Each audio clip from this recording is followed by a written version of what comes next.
One or two things that you've learned from your time here with Team USA? Just my ability to, do a lot of different things. Being able to play with a lot of different stars out here and guys with a lot of great skill sets. It's kind of made me unlock and understand what other things I can kind of do. So, what have you learned from Greg Popovich? He's a great man, great coach. I think one thing I've learned is just about his demeanor and how he approaches the game. You see him on TV and you kind of understand how he is through a lens, but when you're up close and personal with him, you really understand how much he cares and how passionate he is about the game of basketball. You guys talk Lakers, Spurs, or anything like that? No, not at all. Not at all. Not yet. USA basketball. That's the goal right now. Have you talked to Steve Kerr at all? Has he imparted any wisdom upon you?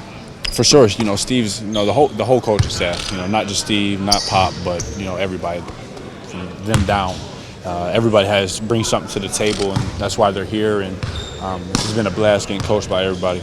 In talking with Brooke for a few minutes, he said your shot has really improved. Walk us through what you've done with it during the offseason. I just try to focus on getting a higher release point and really trying to flick my wrist. Nothing too crazy, not to overthink, but just trust the work I've done. And you feel more comfortable? Yeah, not more comfortable, more confident. So. You watch yourself on film to break it down, or is it you were working with Lethal Shooter? Like, how did it actually come about?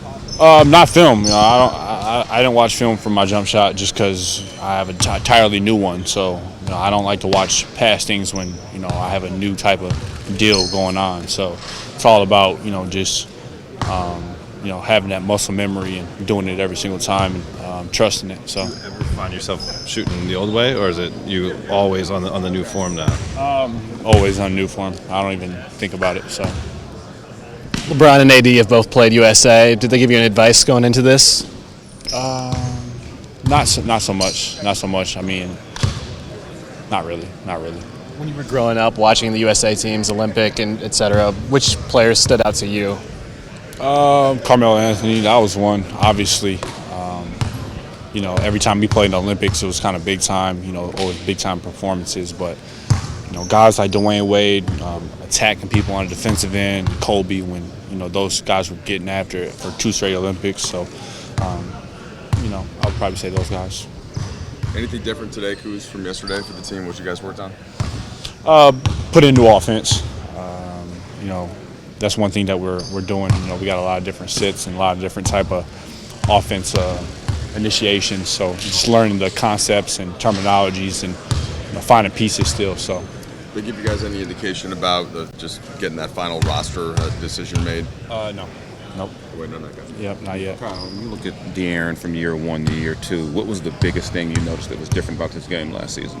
I think his overall confidence. I think the way he approached the game and attacked it. You could tell first year, kind of, fit in a little bit. And then, his second year, you could really see like this dude wants it, being that leader. And, he's the quickest player in the league. And, you could see it. And, his growth from, year 2 to this summer and hopefully year 3, you're going to see it too. So. And you guys were all in the same draft class, but in terms of just, maybe attention or like awards, he wasn't getting that after the rookie year, and he kind of felt like he didn't have a great year. The guy you saw last year, the guy you expected to see? Yeah, I mean, he was great in college, obviously great in high school, but you kind of never really know with guys when they first come in the league. It's so new.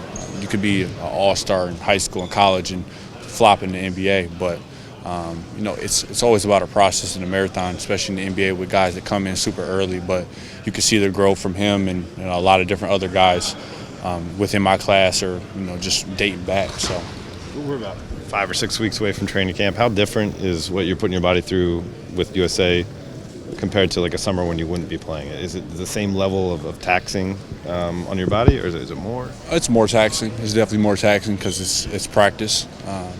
Around this time right now, I'd probably be, just working out 1-on-0 and, in a couple more weeks probably play 5-on-5. But, you can't beat this. Obviously, you want to work on your skill set, but you're getting a chance to guard guys that are superstars in the NBA, practice with them every single day, and this is 10 times better than playing pickup games, because half the time you're playing lousy defense and you're just going through the motions. But here, super high tense and it's competitive, and just getting your juices going. And by the time you get to camp, you'll be ahead of pretty much everybody just of this process. So How's the Laker hype now compared to maybe a year ago? it's obviously a little bit different.